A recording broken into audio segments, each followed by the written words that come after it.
Hello everyone, and welcome to another video looking at the lives of World War I soldiers that were sadly shot at dawn.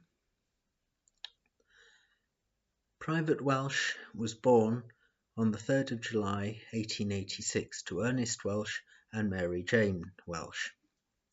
Ernest and Jane had married on the 4th of November 1883 at Everton. He was one of 8 children.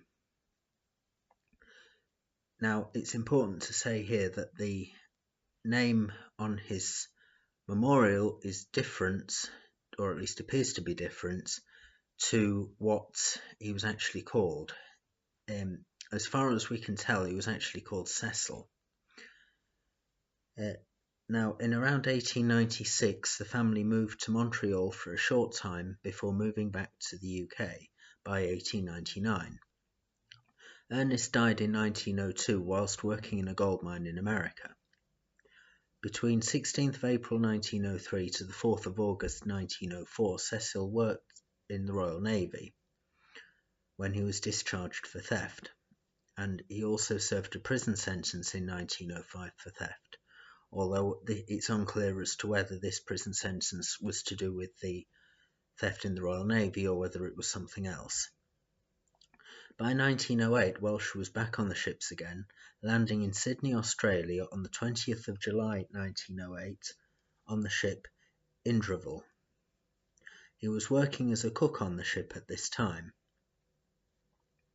Cecil enlisted in the 8th Battalion Canadian Expeditionary Force under the name Charles Welsh on the 10th of February 1915 at Port Arthur in Canada.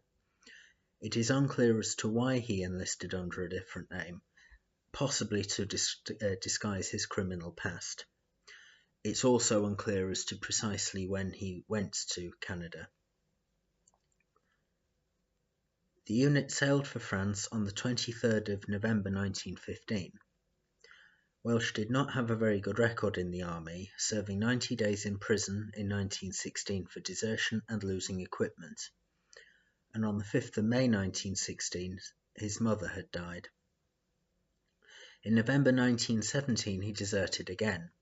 He was found 8 weeks later in a cottage near Poppering. His court-martial was held on the 12th of February 1918 and he was convicted of desertion and sentenced to death. He was shot at 6 a.m. on the 6th of March 1918 at an abattoir. He is buried at Mazingarbe Cemetery in France. Well, I hope you enjoyed this short video, and thank you for watching, and I'll see you in a future video.